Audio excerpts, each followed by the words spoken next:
beat the Detroit Tigers, and now they have won 6 in a row, and it was a perfect homestand for the Yanks.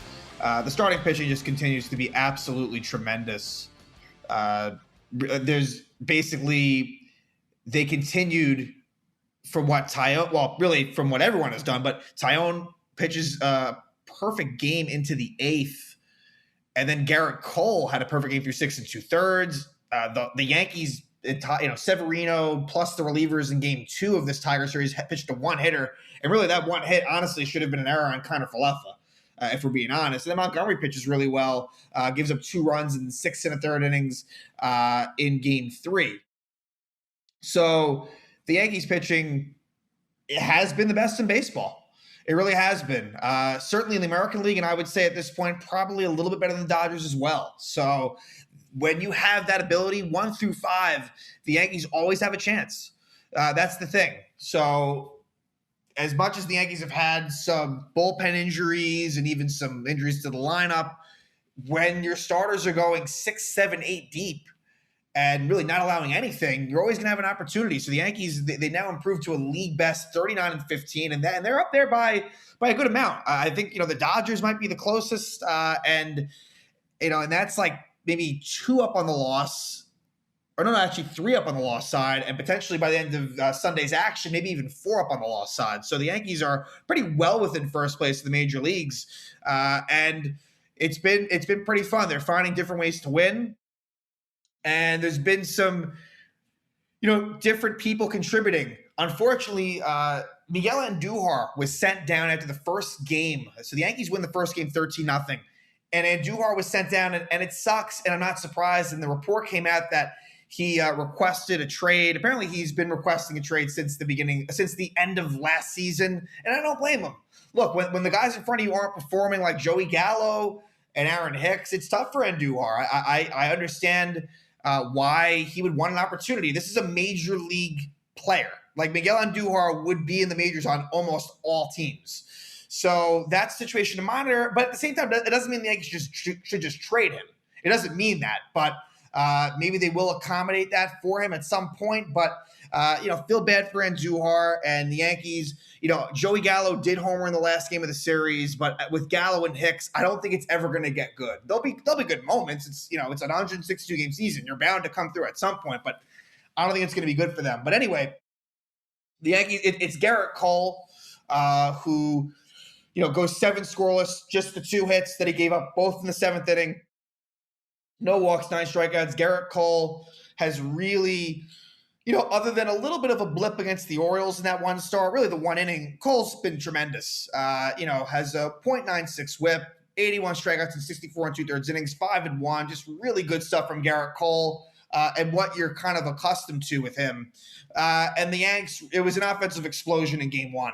In game 1, it is Jose Trevino. Jose Trevino is awesome. He gets it started with a home run. Like, he not only is he good defensively, he's really coming through at the plate.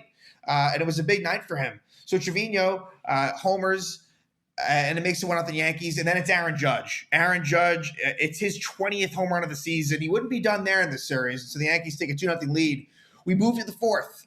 And in the 4th, this was a misplay by the Tiger center fielder as Jose Trevino hits a deep fly ball. It ends up being a triple. He misjudged it, and so it's a 2-run triple for Trevino, so it's a homer and a triple. And then Aaron Hicks with a rare RBI single, but of course in classic Hicks fashion, he gets thrown out at second, so nothing can be fully good for Hicks.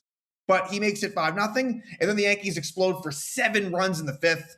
Anthony Rizzo, his 12th homer of the year, a 3-run shot. Then Matt Carpenter, who's been a very good addition to the Yankees, he gets a 2-run homer to make it 10-0 Yankees. Keeping in mind, I was at the Ranger game for this first Yankee game, so wasn't completely glued in, but it wasn't a game where you really had to be because the Yankees completely destroyed them. A 2-run single by DJ LeMahieu makes it 12-0, so they're up 12-0 end of 5. Like I said, Cole had that perfect game chance that was broken up by Jonathan Scope. And then Cabrera singled, and the Yankees in the 8th add on one more run. It would be an Aaron Judge RBI single. The Tigers actually brought in a position player, Harold Castro, to pitch that 8th. It got that bad for Detroit.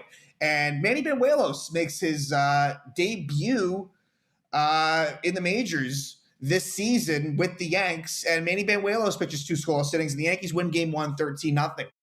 We head to game 2 where Luis Severino was dealing. Severino was amazing. He goes 7 innings, 1 hit. Like I said, kind of Falefa. It was a line drive by Cabrera in the, what inning? The 3rd, I believe?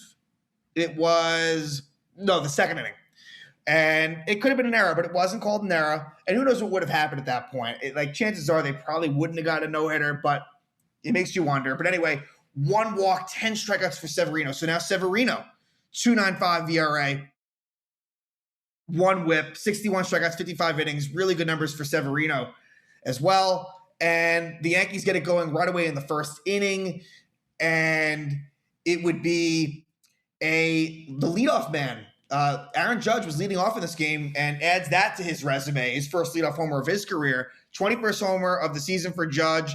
Pretty remarkable that Aaron Judge, he's got like 5 more home runs than the next guy. It's been an MVP caliber season for Aaron Judge.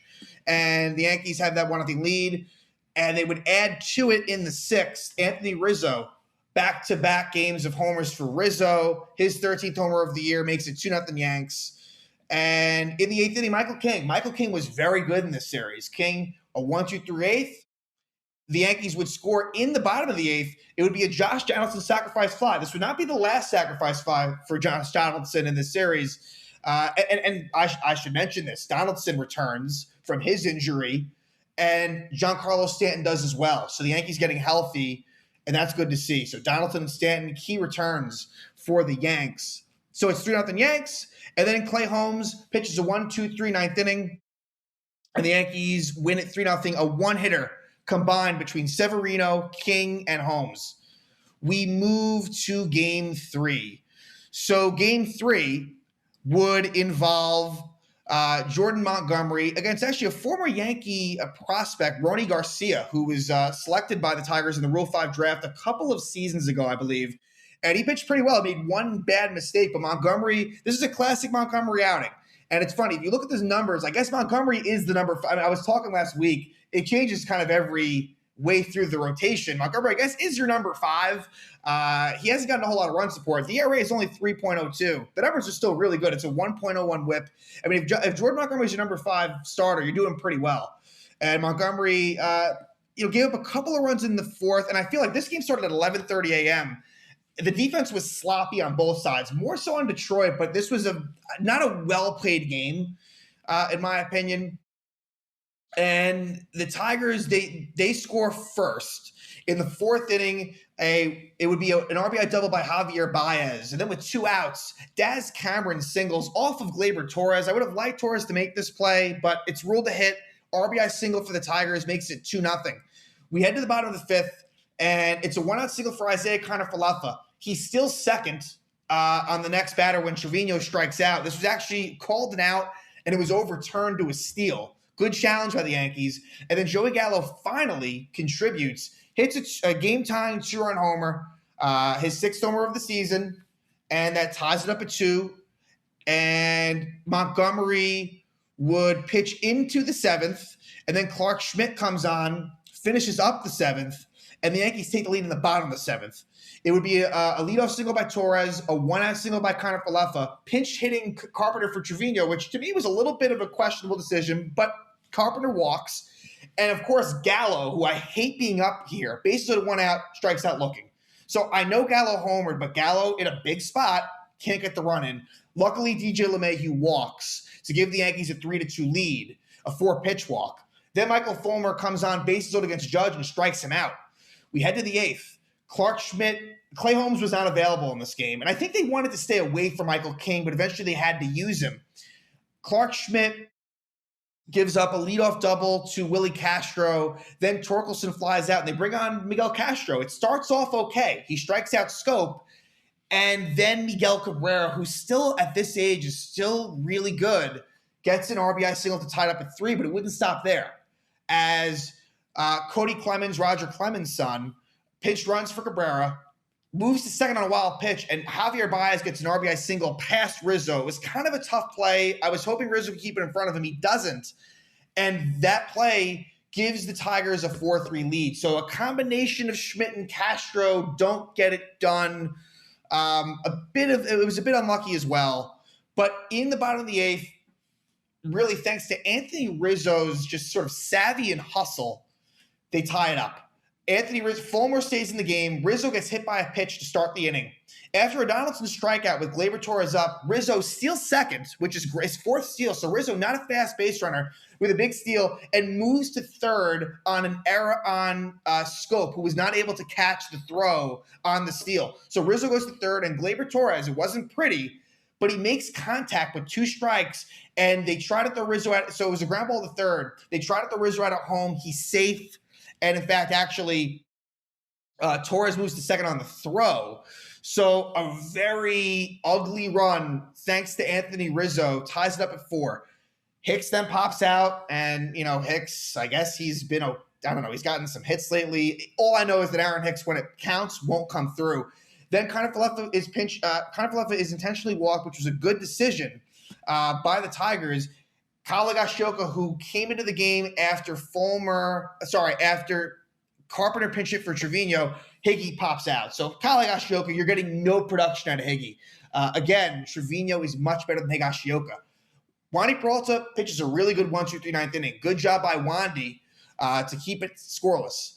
We head to extra innings as the Yankees don't score in the bottom of the ninth, and Michael King, who I think they wanted to stay away from, pitches back-to-back days, and King does a great job. He pitches a 1-2-3 10th, so the Yankees are in prime position to win the game going to the bottom of the 10th, and that's exactly what they do. Judge is on second. Rizzo singles, and Scope kind of saves the game at that moment as the ball was going to go into the outfield, but Scope stops it. So it's first and third. During Josh Donaldson's at bat, Rizzo moves to second on defensive indifference. And it's second and third, and Josh Donaldson gets it done. A deep fly ball. It ends up being a sac fly, and Judge scores, and the Yankees win it 5-4. So it's another walk-off for Donaldson, as he did on opening day as well. And the Yankees just continue to win ball games. It's been a very good season for the Yanks. They've faced some adversity at points, but the Yankees are now 39-15 and have a healthy lead in the AL East. They are 7 games up on the loss side against the Toronto Blue Jays, 7.5 to be exact. And so now the Yankees will travel to face some old friends. As they go to Minnesota, we will see Gary Sanchez and Gio Urshela. And Josh Donaldson will make his return to Minnesota. And so that should be a pretty interesting series. The Twins are playing pretty well, and they lead the AL Central. They're 32-24, so this should be a pretty good series to see what happens. Then the Yankees head right back home to take on the Chicago Cubs. So again, Yankees perfect homestand, go 6-0, 16 winning streak, of course. And the Yankees starting pitching again is absolutely ridiculous.